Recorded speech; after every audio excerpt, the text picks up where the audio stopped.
Salve, Wanyambe. Selamat pagi saudara-saudari yang dikasihi Kristus. Mari kita mengawali hari baru dengan mendengarkan firman Tuhan yang diambil dari Injil Markus pasal 9 ayat 30 sampai dengan 37. Tuhan bersamamu. Inilah Injil suci menurut Markus. Pada suatu hari, Yesus dan murid-muridnya melintas Galilea. Yesus tidak mau hal itu diketahui orang, sebab ia sedang mengajar murid-muridnya. Ia berkata kepada mereka, Anak manusia akan diserahkan ke dalam tangan manusia, dan mereka akan membunuh dia. Tetapi 3 hari setelah dibunuh, ia akan bangkit. Mereka tidak mengerti perkataan itu, namun segan menanyakannya kepada Yesus. Kemudian Yesus dan murid-muridnya tiba di Kapernaum. Ketika sudah berada di rumah, Yesus bertanya kepada para murid itu, "Apa yang kalian perbincangkan tadi di jalan?"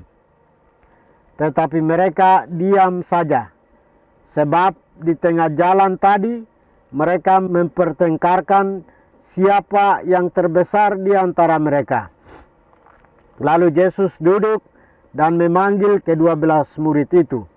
Katanya kepada mereka, "Jika seorang ingin menjadi yang terdahulu, hendaklah ia menjadi yang terakhir dari semuanya dan menjadi pelayan semuanya."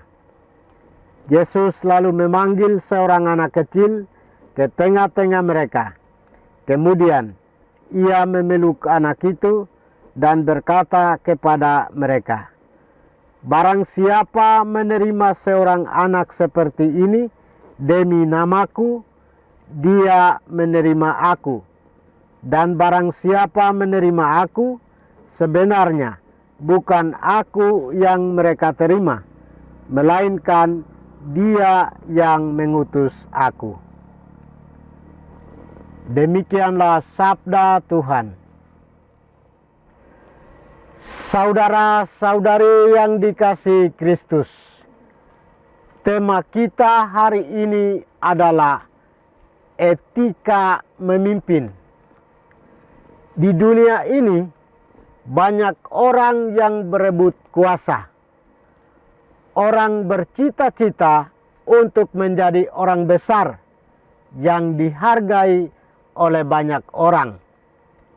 Maka orang berlomba-lomba untuk menjadi pemimpin suatu lembaga agar dapat menguasainya.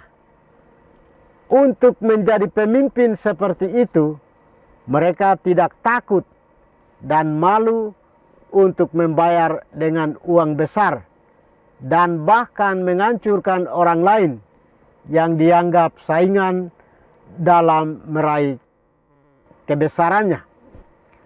Dengan demikian, model saling menjatuhkan menjadi cara jitu yang biasa di dunia ini. Bertolak dari perbincangan para murid tentang siapa yang terbesar di antara mereka, Yesus pun tergerak untuk berbicara tentang etika memimpin dengan mengatakan, jika seseorang ingin menjadi yang terdahulu, hendaklah ia menjadi yang terakhir dari semuanya dan pelayan dari semuanya. Saudara-saudari, etika memimpin yang disampaikan oleh Yesus ini nampak terbalik dari etika memimpin dalam konteks politik yang selalu memandang kesempatan memimpin dalam kaitan dengan kekuasaan dan pengaruh.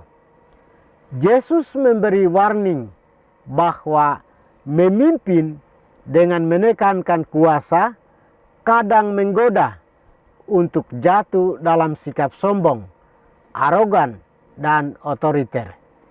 Yesus tahu bahwa masa depan para murid suatu saat mau tidak mau akan diletakkan dalam satu persekutuan yang memerlukan pemimpin. Saudara-saudari, untuk mengantisipasi kenyataan masa depan ini, Yesus memberi sebuah etika memimpin yang lebih mencerminkan kekuatan kerendahan hati dengan mengambil semangat seorang pelayan.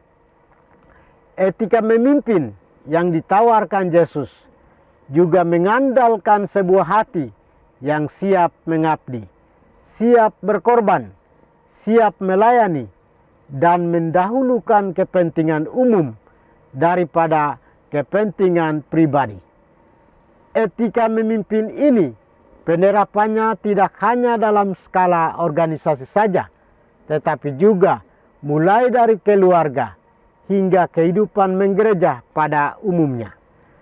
Suasana hidup keluarga dan hidup menggereja yang diwarnai dengan kerelaan untuk saling melayani, saling berkorban, saling memperhatikan, merupakan pantulan dari suasana kepemimpinan orang tua yang menekankan etika memimpin ala Yesus.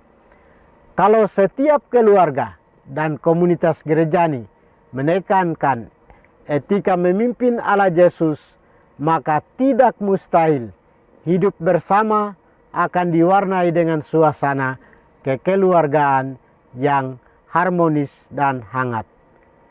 Tuhan memberkati kita.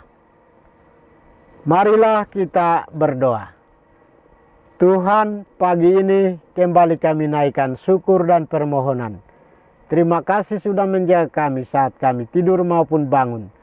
Terima kasih untuk udara sejuk dan segar pagi ini. Bukalah mata hati kami.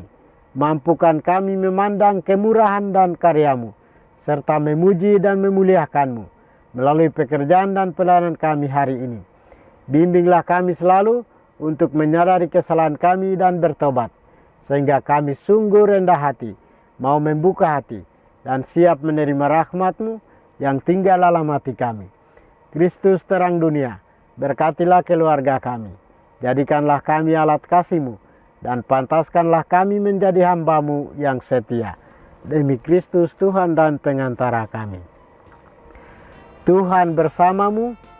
Semoga kita sekalian, orang-orang yang kita kasih dan doakan, seluruh aktivitas kita hari ini dilindungi, dibimbing, dan diberkati oleh berkat Allah yang Maha Kuasa. Dalam nama Bapa dan Putra dan Roh Kudus. Amin.